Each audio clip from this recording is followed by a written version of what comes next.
I just wanted to record my thoughts on this very rainy day here in the Sunshine Coast in Queensland, because this is like day 307 of the genocide in Gaza by the Zionist Israelis. And it's disturbing me mentally to the point where, you know, ongoing stress causes cancer and strokes and high blood pressure, anxiety. I definitely have a sleep disorder now where, I used to think it was just the traveling between time zones that I couldn't sleep or couldn't get into a decent sleep pattern, but potentially it could be related to the ongoing genocide and seeing mass atrocities on a daily basis on your screen, inches away, where your politicians are gaslighting you and pretending like this isn't happening or this is normal. Israel, in my estimation, is sheltered and supported by the West to rape and shred the physical bodies of Palestinians in an effort to remove them from Gaza, the West Bank, and East Jerusalem. Israel, according to the ICC or the ICJ, is plausibly committing a genocide. What we know as humans is we can actually see a genocide in front of our eyes. The collective punishment, ethnic cleansing of Palestinians that have been going on for over 76 years has been transparent to the average person. We just have more evidence of it now because it's not filtered by the mass media and governments to be able to be told what you are seeing, and we're not allowing ourselves to be gaslit. After this genocide and atrocity, and in the period of dismantling Israel, those Israelis with dual passports will move back into the Western countries that they came from: America, Australia, Poland, Germany, etc., England. They are going to be taking their psychotic, mass murdering, rape acceptance or rapist beliefs and attitudes back into the societies in which their dual nationality allows them to. It really disturbs me that there is no way, even within the United Nations, there's no universal body that actually has the capacity to stop the atrocities. The whole thing of the United Nations, League of Nations coming out of World War I, United Nations out of World War II, there is no capacity to stop any of these atrocities. We live in this fantasy world that there's going to be some benevolent, all-knowing, all-humanitarian framework that is going to support every human on the planet. The rights of, self-determination and liberty and all that type of thing, whatever the rights are, they're just a fallacy. They are just an absolute lie. White people seem to have better access to it than brown and black people. That is unacceptable if all men are created equal. The other disturbing thing about the Israelis moving back to their dual nationality nations is they have no shame. They will have no inkling, no insight to realise that they are not welcome. They are absolutely not welcome. And I know I am going to struggle when I come encounter with an active Zionist. In my workplace, I have to treat everybody absolutely the same, which I do. I have encountered Jewish people while I've been wearing the Palestinian flag. They've ignored me, I've ignored them. We've just got on with the professional business that we've had in the interaction, and that is just fine. But once they start articulating the acceptance of atrocities, I do not know how I'm going to cope with that. Israelis as an entire society have manifested themselves into rapists, rape apologists, genociders, mass murderers. You can see on all the social media those young people, those young adults expressing their desire, their craving, their bloodlust to kill Palestinians, especially Palestinian children. The fact that they verbalise that a Palestinian children is a combatant, that they should be killed because they will turn into a combatant in the future. This delusional thinking has to be part of a psychosis that has to be studied for years to come. I do not believe that the denazification of Nazi Germany ever was achieved. But the fact that the atrocities perpetrated on one group of people, the Jewish people, are now being perpetrated by Zionists who pretend to be Jews. I don't genuinely believe they're Jewish, because a Jewish religion would not allow this kind of atrocity, and there are so many Jews verbalizing their disagreement with Zionism. So this is not about a religion. This is about Zionism, a political ethno-state, white supremacist colonial enterprise that is just for land grab and nothing else. It's nothing to do with religion. It's just a way of psychotic mass murderers finding an avenue that they can affect their bloodlust, their desire to kill. This is all this is turning out to be. The West and the Eastern countries that are not, the Arab countries that are not stopping this, are just allowing mass murderers to get away with genocide and ethnic cleansing. Another reason that it just demonstrates to me that Israel has no sanctity of life, no sanctity for any life, is the fact that they have the Hannibal Directive, where they're quite happy to kill their own people so that they can't be taken as hostage and used as a bargaining chip. So they raise their children to go into the army only to know that when the chips are down, their country will allow them to be killed regardless. It's not as if there's no last man standing thing or no man is left behind. It is a known fact that Israel has the Hannibal Directive where they will kill their own people. What kind of nation state would you participate in that they will kill you to save themselves? It's clearly evident to the world that Israel is doing nothing but torturing the Palestinians, hoping that they can torture them into submission, which looks to be one of those end stages of imperial and colonialism, where the last stage is very brutal. They're backed into a corner and they are trying to salvage the fictitious story that they've made up about themselves, about their value and their worth and God's given people and all that type of stuff. They are just mass murderers torturing Palestinians for their own pleasure. It is just pleasure now. It is no gain. It is just pleasure. All of these rapes and tortures and ethnic cleansing feeds back into the society. And these IOF, these monsters, these evil people coming back into their own society are going to perpetrate all of those bloodlust urges on their own population. Israel is a high density of pedophiles. It's a high rape culture, both of men and women. It is a despotic, evil society. And anybody who supports it has to have had something go desperately wrong in their own lives, that they can look at a rapist or a torturer or a genocider and go, I'm on their team.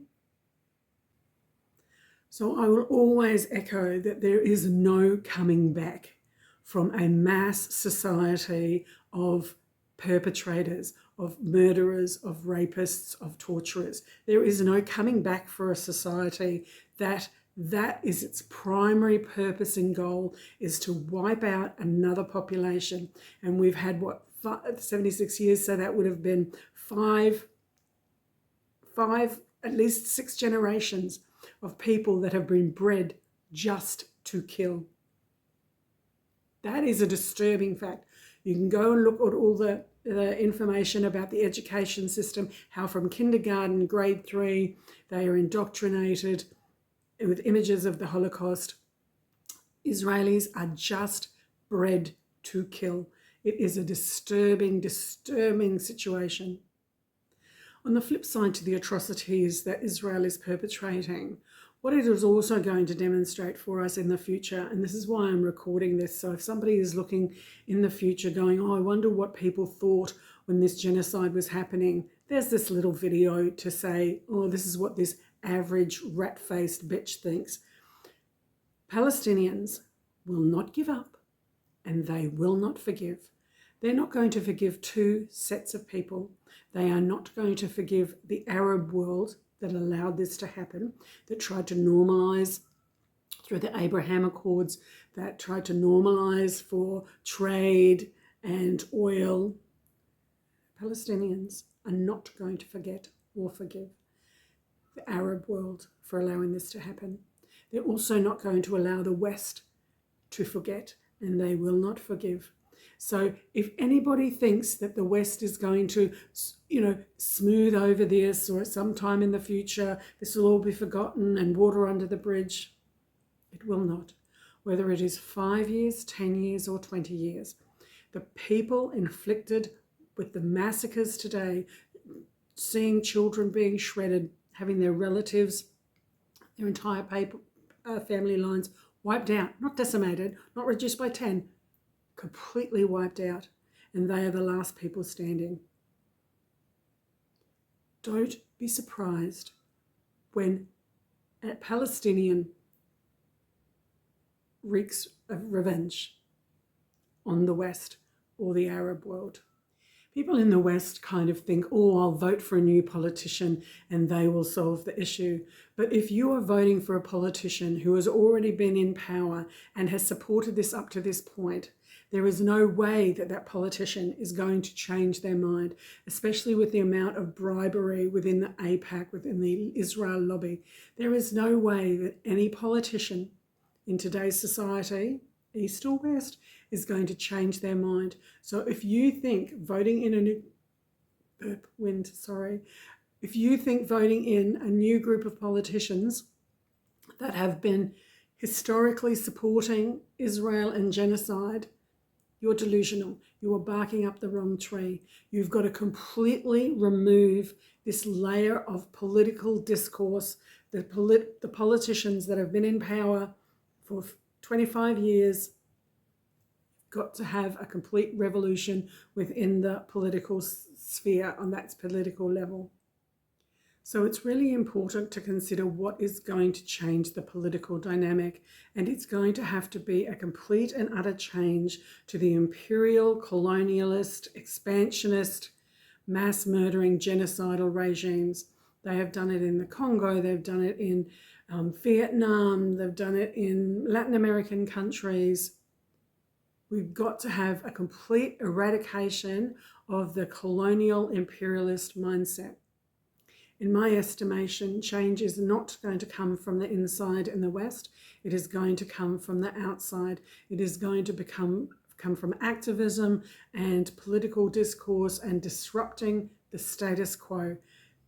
This is what has been happening for the last 200 years for Britain and imperial expansionism, the colonialism within America to over 200 years.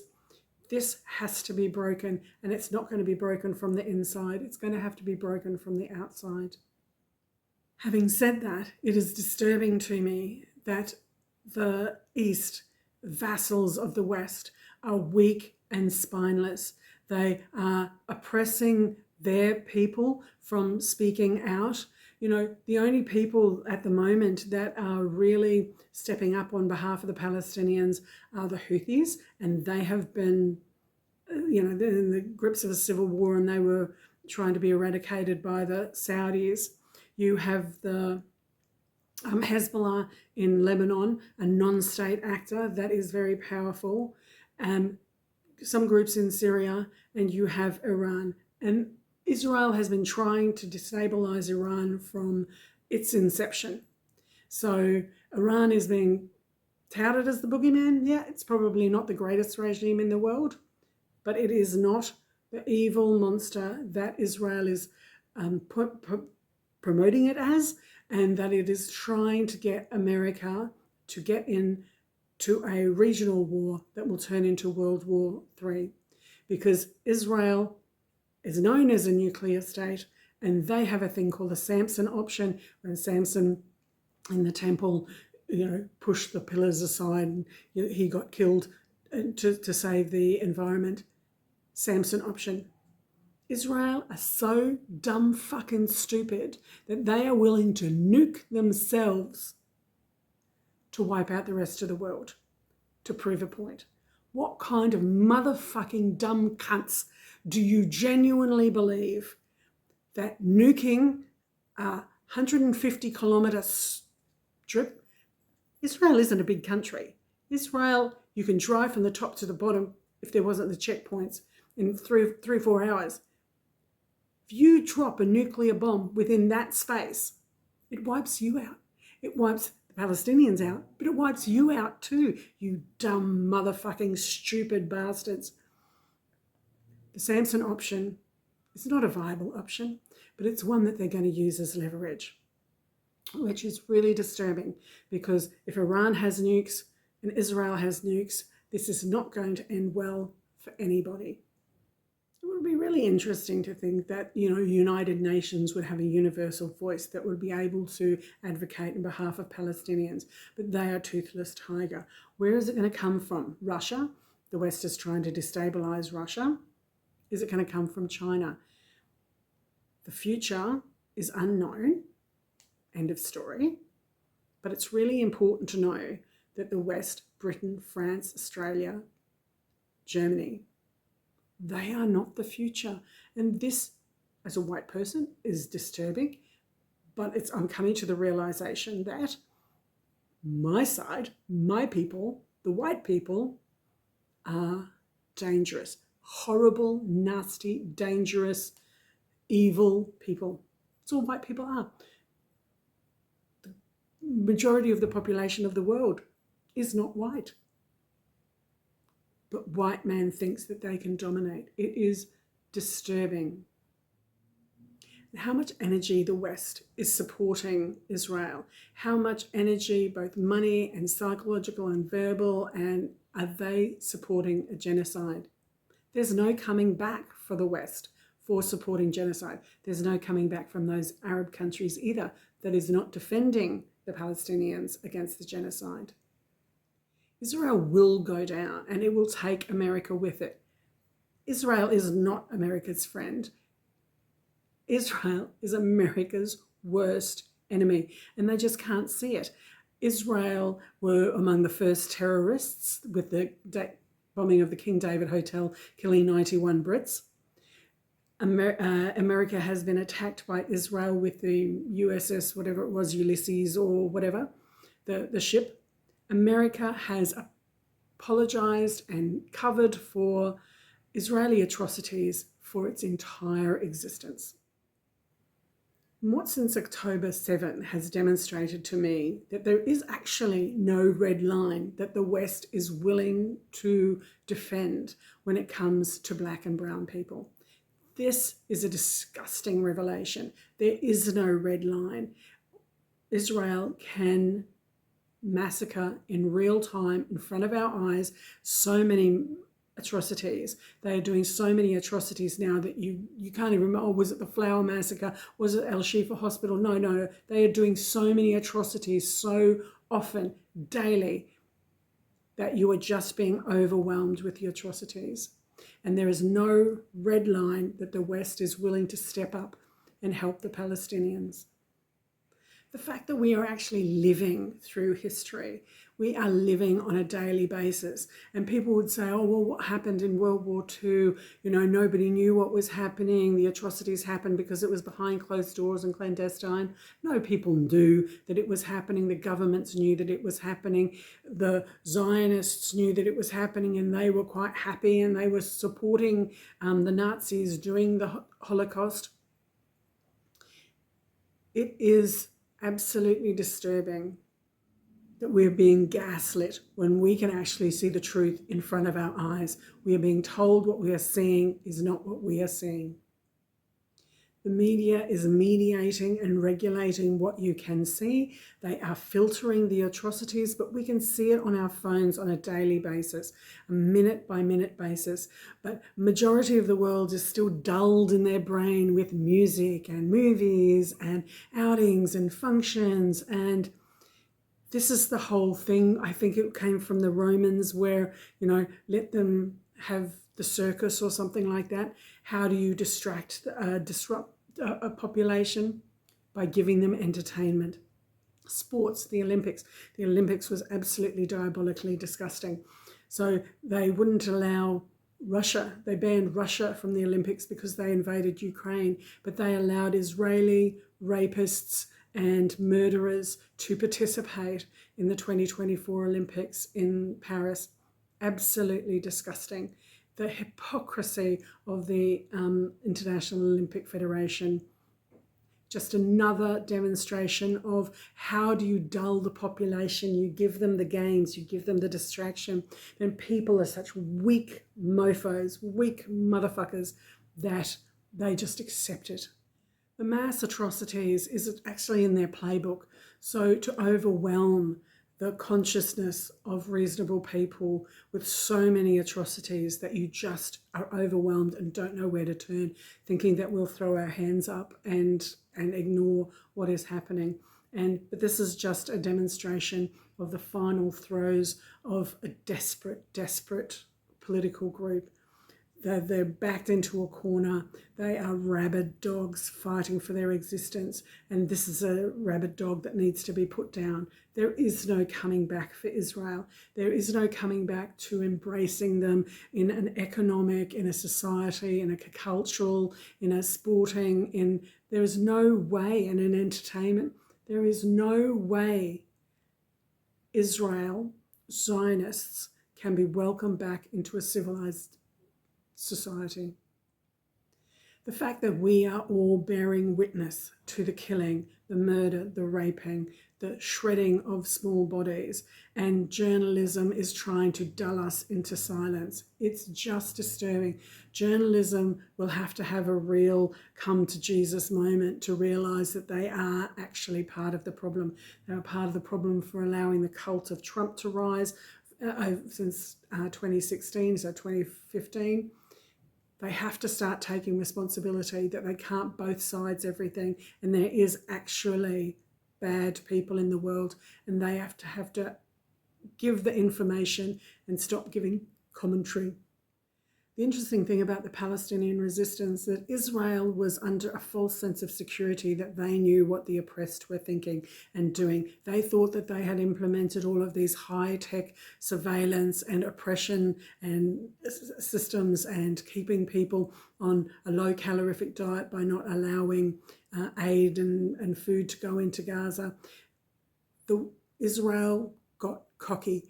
They promoted themselves as the testing place of weapons that they could sell to the rest of the world, and using Palestine as the testing ground for these weapons. But in reality, over the last 26 years, definitely since Hamas started, but there are other resistance groups, they have been knuckle down and finding the weaknesses that Israel had. And the fact that all of that high-tech surveillance were knocked out by kids on paragliders, kids that had never been outside those prison walls, that the strategy, that whole October 7 will come down to being one of the greatest military attacks in history. It was multi-pronged. It was a surprise to the Palestinians that the Nova Festival was happening.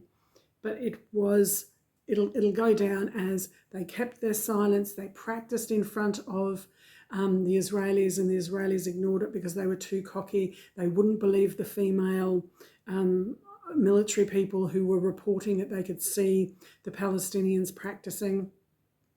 They were so cocky. When this comes to being analysed, it'll go down as one of the greatest military attacks in history. And because this was one of the greatest military attacks in history, Israel was humiliated. And that is why they're responding such over the top with such barbarity, rape, atrocities, starvation, and mass murder and genocide. They are humiliated and they are backed into a corner and they are just lashing out. They have lost all credibility on the world stage. We just need the world's politicians to step up and boycott, sanction, and private companies to divest from Israel. And so Israel will just plummet economically and just be dismantled. Dismantle Israel is my hope and aspiration. By the time I leave this earth, there will no longer be an Israel. So what does liberation look like for the Palestinians after this current offensive against Gaza? We will never know, but it has to be up to the Palestinians. The Palestinians have to choose their leadership. They have to choose how their area is recrafted. Their culture has to be allowed to flourish.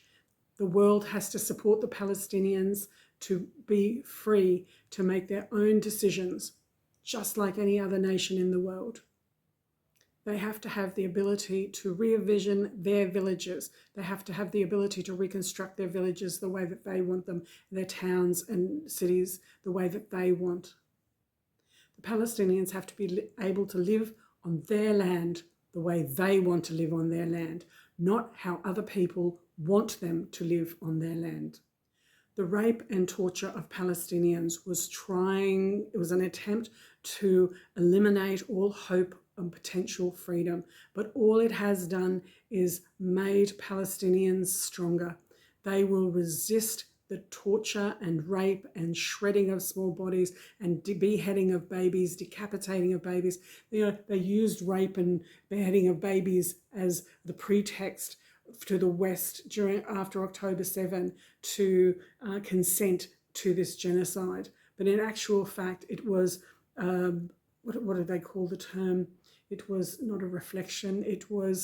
They were projecting themselves as rapists and beheaders of babies.